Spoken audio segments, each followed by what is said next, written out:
Hey guys, it's Joseph Burke here with Maxwell Canyon Creek. Have you ever thought, what's the best way to invest my money and what's the best way to grow my portfolio? Well, today we're going to go over why real estate is one of the best things that you can invest in and how you can best grow your money with an investment in real estate.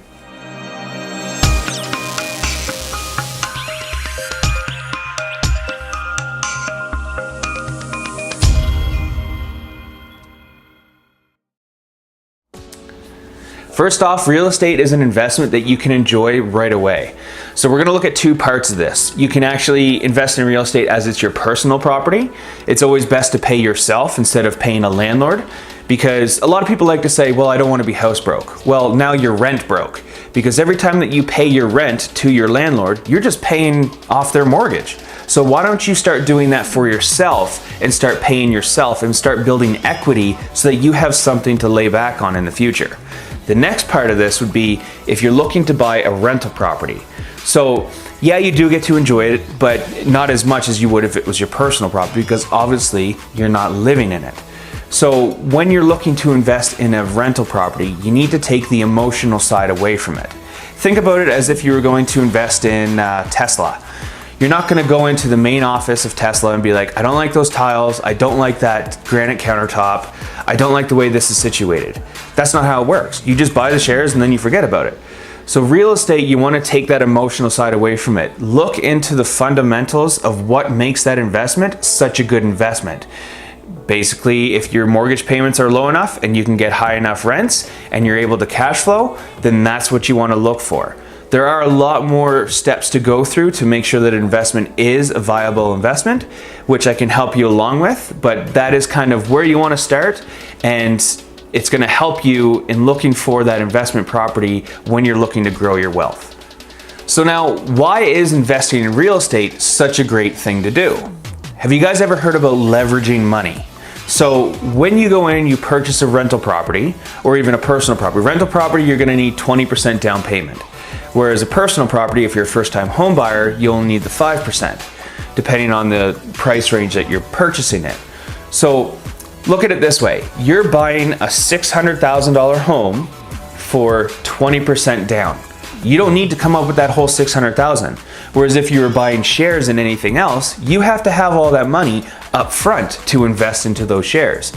Real estate is one of the greatest ways to invest because you can do this. You can leverage the bank's money and get that full investment off a small portion of money up front.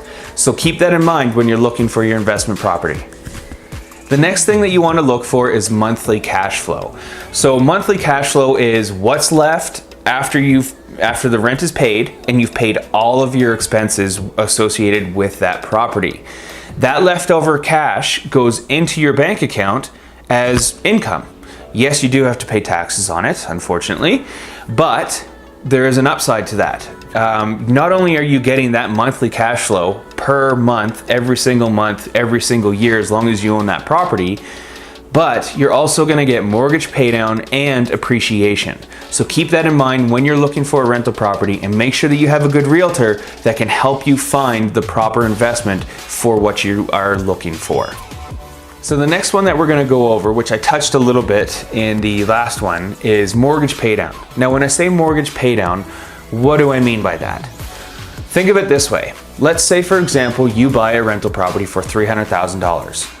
You now have an asset that is worth $300,000. However, you don't completely own it, obviously, because the bank has given you the money to purchase that. So every single time that you pay the mortgage, and by you, I mean the renter gives you money to pay off that mortgage, they are essentially taking their own hard-earned dollars and paying down your mortgage for you.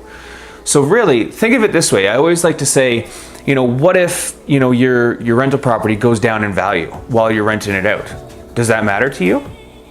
It shouldn't, because your renters are still paying off that same principal. Would it matter to you if it went up? Well, yes, it would, because now you have a more valuable asset. But again, it's still the same principle behind it. Your renter is paying down that mortgage for you as they continue to rent that, or you get a new tenant and then they start paying it down for you.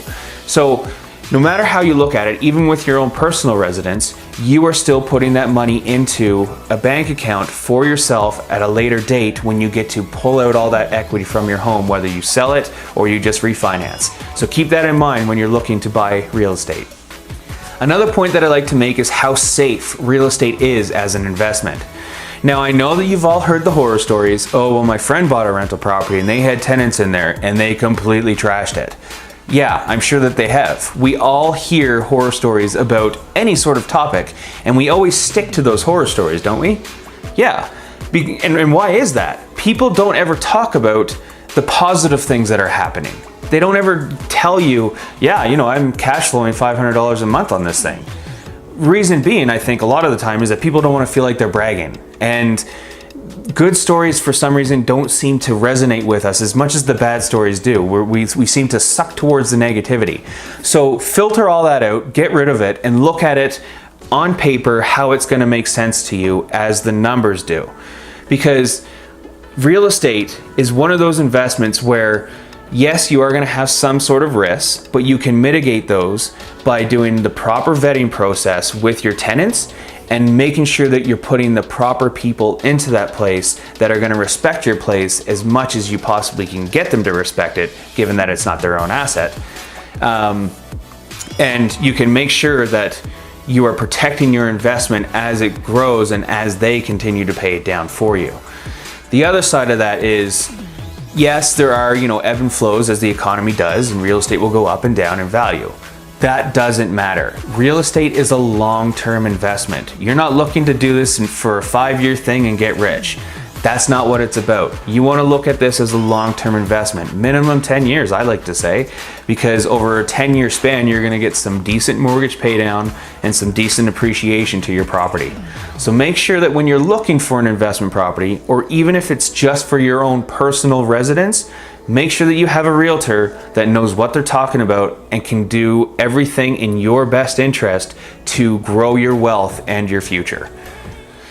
So that's all we got for today. I do want to say before I go that if you are renting right now, I really want you to think about that for a minute. I know that a lot of people say, I don't want to be house broke. Well, you won't be. Right now, you're rent broke. You're paying so much money per month to own nothing.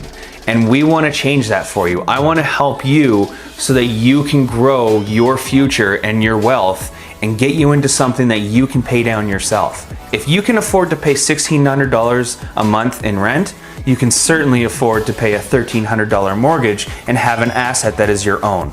So keep that in mind while you're sitting there thinking about this and thinking about possibly buying a place. I can give you a hand with that. My name's Joseph Burke. I'm with Maxwell Canyon Creek, and we'll see you next time.